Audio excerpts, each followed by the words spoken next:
So I actually did a comparison review of the Bombay Sapphire against two of the other heavyweights of the gin world, Beefeater and Tanqueray. It was very early in the days of Gin and Tonic, but apparently I hit a few nerves by putting this one in third place. But now some time has passed, maybe my palate's changed a bit, I don't know. So let's take a bit of a deeper look at Bombay Sapphire, see if we're gonna stir everyone up again or not, and we're starting right now. G'day folks, my name's Tim and welcome to Gin and Tonic, where we discover the world's best gins and how to drink them. So before we start tasting the Bombay Sapphire, I think it's important to understand a little bit of history and context about how Bombay Sapphire is made and when it came about. So Bombay Sapphire was launched all the way back in 1986, so it's been around the traps for quite a while now. I mean, in the grand scheme of gin, that's really not a very long time. You know, those ones like Beefeater and Tanqueray go back all the way to the 1800s, but still, you know, there's so many gin distilleries these days.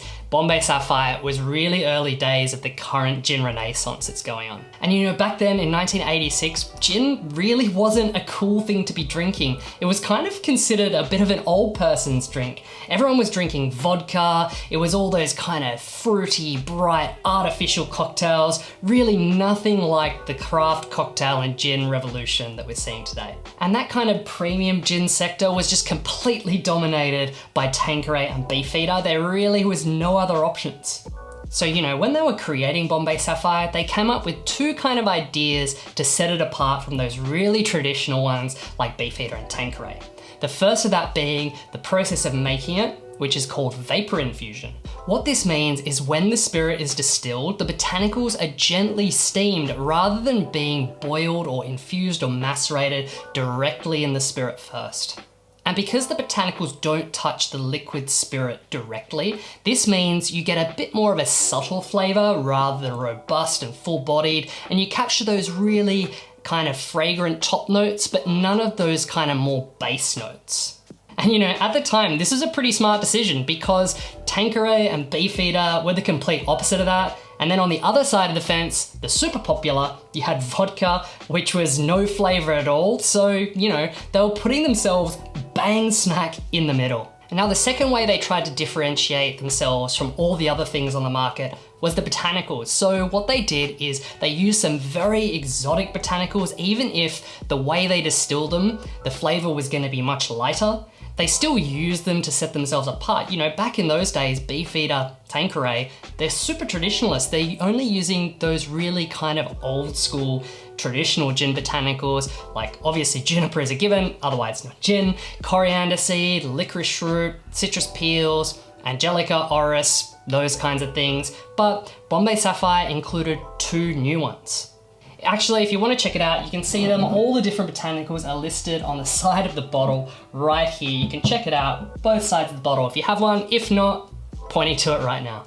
And you know, credit where credit's due. This little guy here was actually one of the turning points of the craft revolution.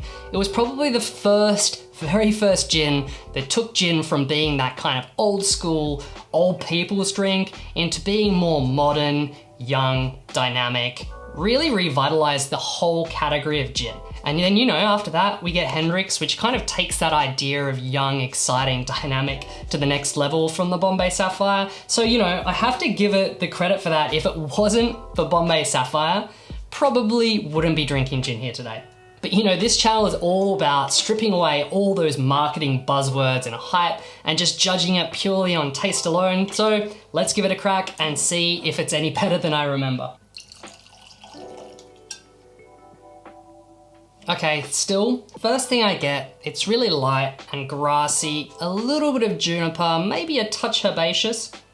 I mean, this is super light. I can get really my nose in there to search for the flavors. It's not like really harsh or anything like that. It's really fairly pleasant. I have to say, this bottle that I have here, I bought it here in Australia, and I know in the UK they have the same ABV, but you guys, and a lot of my viewers are over in the US, so this one comes in at 40%, which is roughly 80 proof, more or less, but I know in the US it's 47 proof, so actually that extra 7% of alcohol can make quite a difference to how much flavor and all those smells we're detecting. So I kind of have to preface the conversation with that. We're judging judging it based on the Australian, UK, and most of the world bottling, I think it's only in the US where it's bottled at 47%. Really, the only thing I'm getting is those kind of grassy notes, subtle juniper. There's some kind of dusty, earthy notes going on there, which I'm guessing comes from those spice botanicals. If I really search for it, I get those citrusy notes. Maybe a tiny floral note, but really, again, let's see if all of that carries through onto the taste.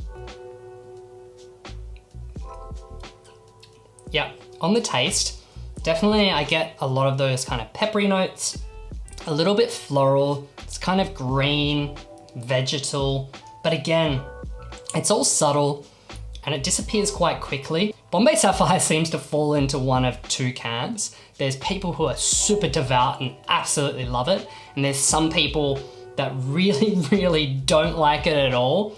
Kind of, you know, I've tried hundreds of gins before. I did it for a day job for a very long time. And you know, I've come to appreciate all different kinds of gin.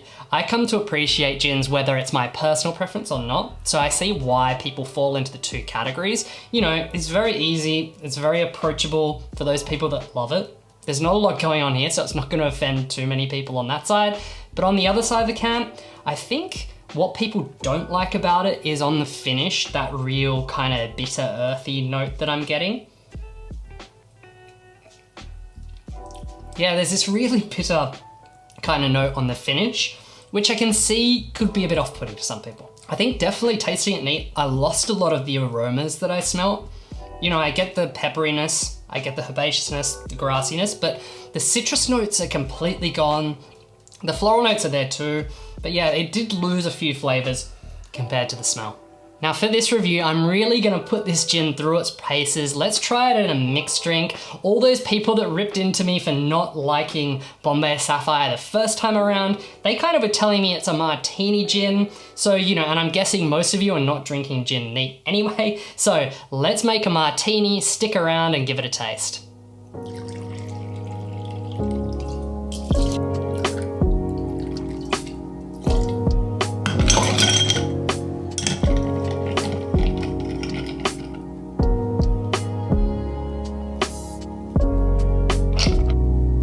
Okay, so as you just saw, little martini here. We went with 6 parts of gin to 1 part of vermouth, really kind of on the drier side, but not too dry to let the gin shine and do its thing. Little zest of lemon peel to bring out those citrus notes, which I kind of lost when I tasted it neat. So let's see how it goes with a martini.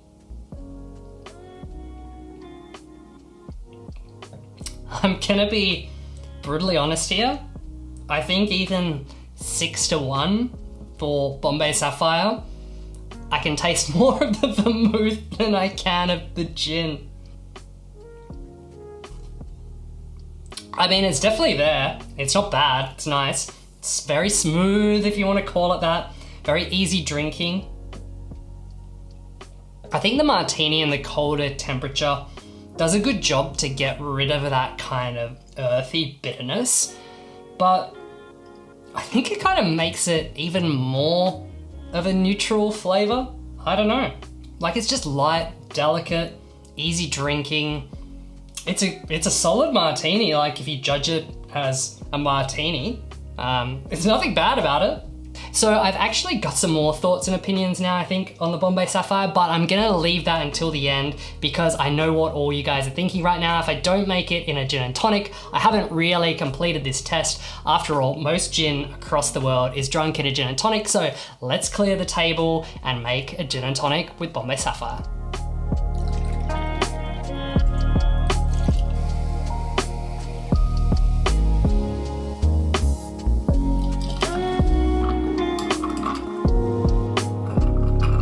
Okay, so I really feel like here I've done my absolute best. I couldn't have done any better to let the Bombay Sapphire shine. Because firstly, I used Fever Tree's light tonic water, which looks like the bottle's changed a little bit recently. You know, that means that this tonic water has less sugar, less quinine, a little bit lighter. It doesn't have artificial sweeteners, this one. So really, it's designed to let the gin shine, but still add that traditional tonic note. The other thing I did, which I don't know if you saw, is I used a bit of a higher ratio. I used 1 part of gin to 2 parts of tonic. If you see on the Fever Tree bottle, it says everywhere 3/4 of your drink is mixer. That would be 3 parts and 1 part. So I've done 1 less part of tonic water, really just to let the Bombay Sapphire punch through here.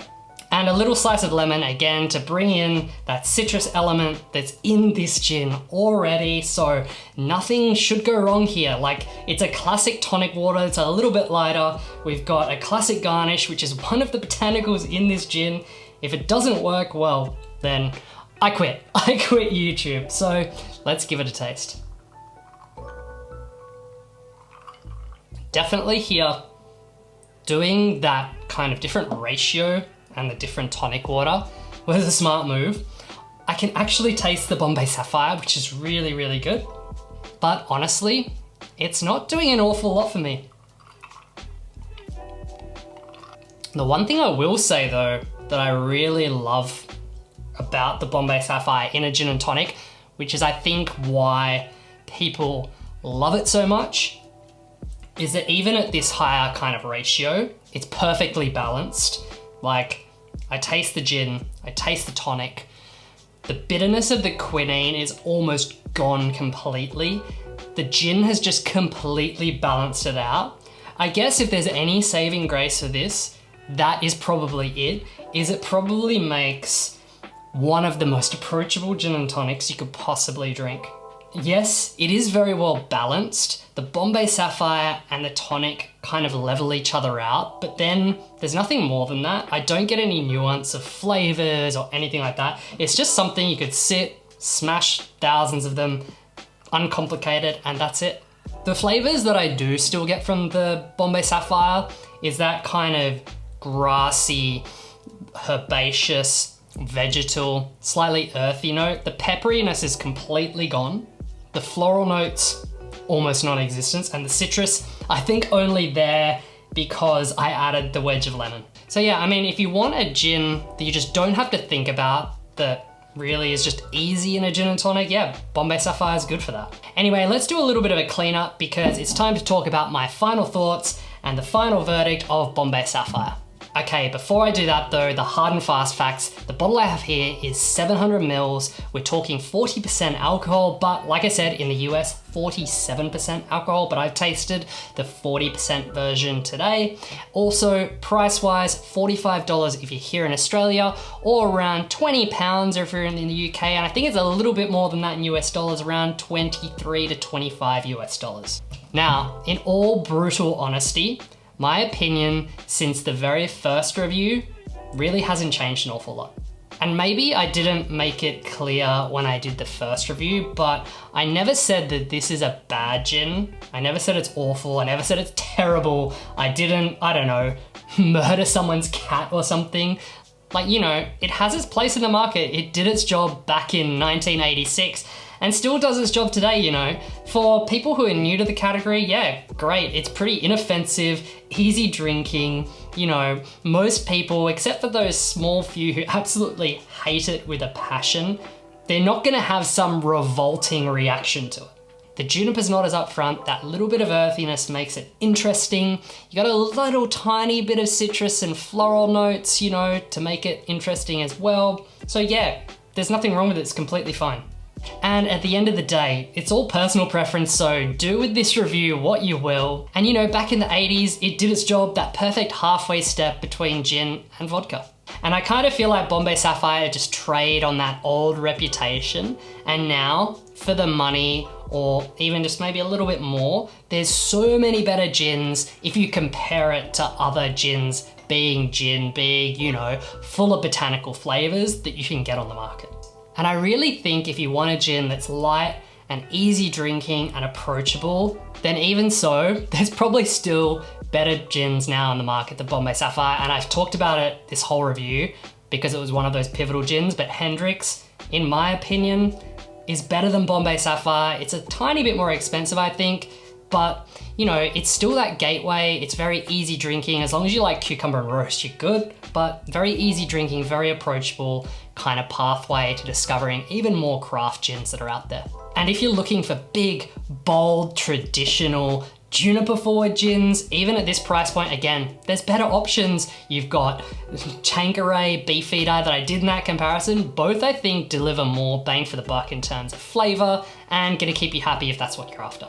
If you wanna see that original video that stirred up some emotional reactions, click through to the video that's popping up here right now and you can check it out.